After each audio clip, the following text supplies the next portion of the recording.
dire du comportement des Français depuis l'inflation vis-à-vis de leur habitat. Vous écoutez le podcast Études Profil 2024 mené conjointement par Sofinco et l'Institut de la Maison.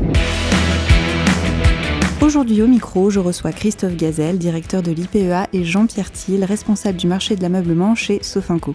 Bonjour Christophe, bonjour Jean-Pierre. Bonjour. Bonjour. Le chiffre à retenir qui ressort de l'étude 2024, c'est plus 6%. C'est l'augmentation des intentions d'achat des Français pour équiper leur maison par rapport à l'année dernière. Christophe, comment vous expliquez cette tendance à la hausse ? Cette tendance à la hausse, elle s'explique largement par le fait qu'on est toujours sur la longue traîne post-Covid. C'est-à-dire que les Français ont redécouvert leur intérieur, ils ont envie d'investir dans une maison plus agréable, plus confortable, plus pratique.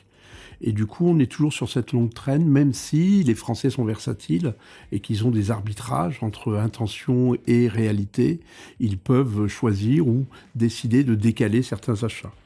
Ce qui ressort quand même d'une manière assez flagrante dans cette édition 2024 de Profil, c'est le fait qu'on a quand même 18 millions de ménages qui ont l'intention d'acheter au moins un produit d'aménagement de la maison, avec une priorité pour une maison plus économe en énergie, plus confortable, l'isolation, les fenêtres, le chauffage, et une priorité pour une maison plus confort, plus entité ménage qui va s'exprimer et qui va vivre d'une manière plus pratique.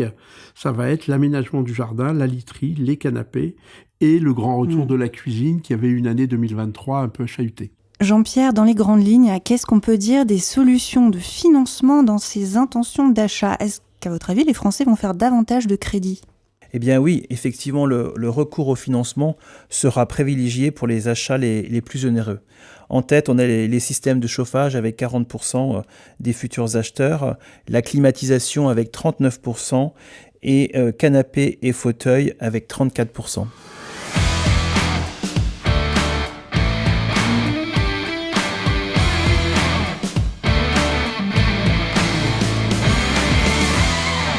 Christophe, est-ce que les Français ont toujours envie de coucouner leur intérieur ? Oui, c'est-à-dire que les Français, ils ont plutôt envie de se coucouner, c'est-à-dire qu'ils ont envie de retrouver un équilibre familial, la vie extérieure, toutes les évolutions au niveau national et international inquiètent et c'est très anxiogène pour les Français. Du coup, une maison qui est rassurante, qui est confortable, qui est pratique, où l'entité famille se retrouve, où elle retrouve la famille et les amis, c'est un élément clé et c'est pour ça qu'ils ont envie d'investir dans le réaménagement de leur intérieur. Avec un arbitrage toutefois, Jean-Pierre.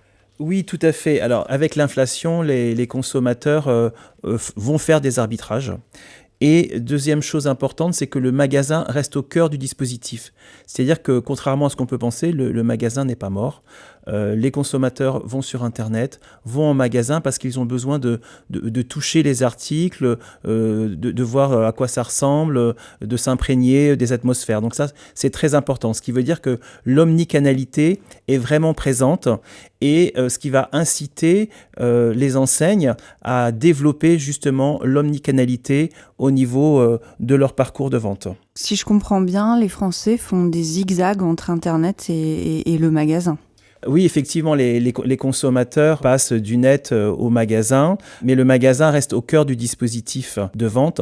Donc, ce qui signifie qu'il faut que les vendeurs développent leur expertise en termes d'accompagnement de leurs clients, justement pour les conseiller et leur permettre de concrétiser leurs achats.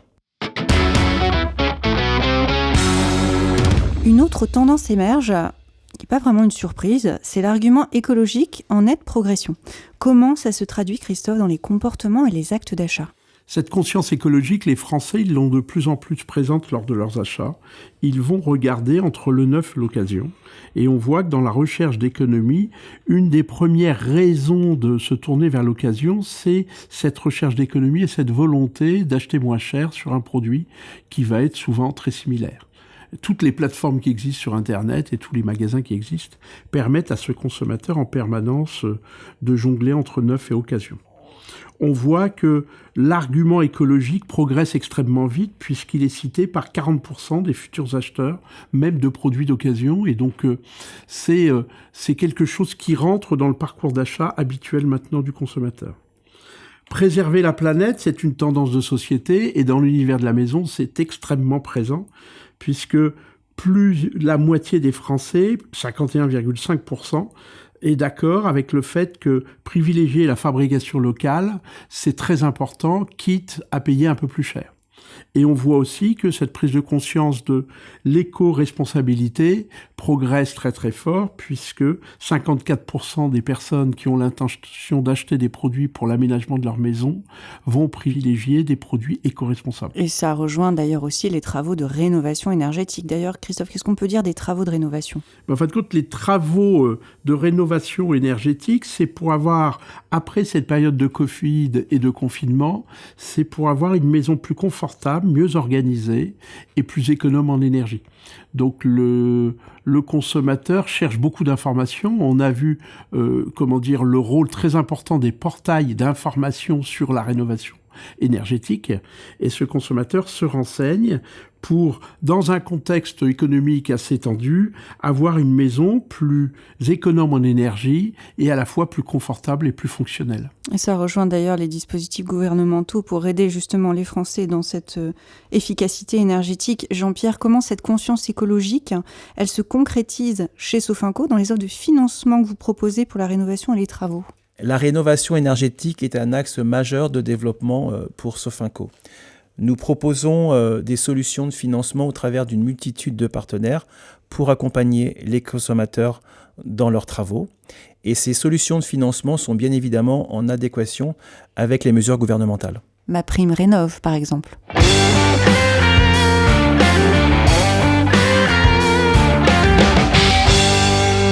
Un parcours d'achat qui démarre à plus de 80% en ligne, c'est aussi une tendance qui ressort pour 2024, Christophe.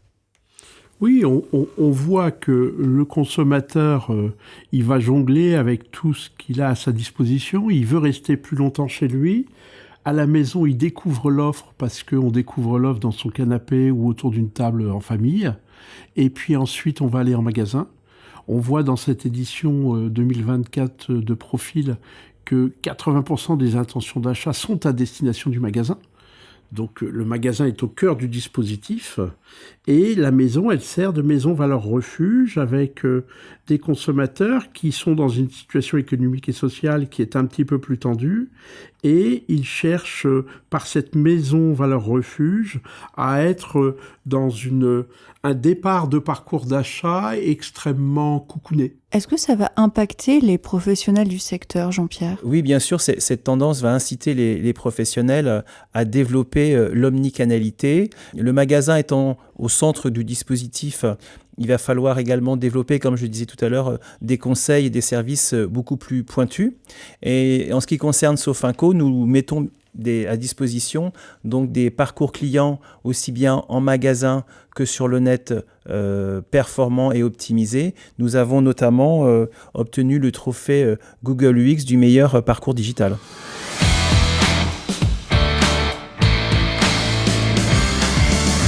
Christophe, en synthèse, qu'est-ce qu'on doit retenir des intentions d'achat des Français pour 2024 sur le secteur de l'habitat ? La première chose qu'on doit retenir, c'est 18 millions. 18 millions, c'est le nombre de ménages qui ont l'intention d'acheter au moins un produit d'équipement de la maison en 2024. Alors, dans les produits qui vont avoir une priorité, il y a les produits qui vont rendre la maison plus confortable et plus économe en énergie. Donc, il y a l'isolation, les fenêtres, le chauffage. Après, il y a les produits confort et se faire plaisir et aussi esthétique, parce que le mobilier, c'est aussi du style. Et donc, on va avoir l'aménagement du jardin, la literie, les canapés et la cuisine qui revient dans les intentions d'achat. La conscience écologique, elle progresse et donc cet arbitrage du consommateur se fait avec de plus en plus cette prise de conscience écologique qui va faire qu'on va se poser la question entre le neuf et l'occasion en permanence parce que l'accès à l'occasion est de plus en plus facilité. Et puis enfin, on voit bien que pour faciliter cet engagement vis-à-vis de la maison et ce passage à l'acte, eh bien 36% des ménages qui opteront pour du neuf en 2024 auront recours à un financement pour des facilités de trésorerie et pour pouvoir continuer à monter en gamme, parce que l'effet Covid, c'est aussi une montée en gamme dans les paniers moyens de la part du consommateur. Et pour pouvoir continuer à monter en gamme, eh bien, ils préfèrent augmenter la durée du financement pour se faire plaisir. Alors Jean-Pierre, je me tourne vers vous pour le mot de la fin. Comment Sofinco va s'approprier tous ces enseignements ? On constate avec tout ce qu'on a dit précédemment que plus que jamais, le financement sera au cœur du business en 2024. Et Sofinco, bien sûr, nous sommes là pour accompagner nos partenaires, donc les accompagner pour développer leur vente au travers du financement, avec des parcours, on va dire, web optimisés, et surtout également en magasin, avec notre force commerciale, notre maillage territorial, pour former et accompagner les vendeurs en magasin. Merci à tous les deux. Merci. Merci.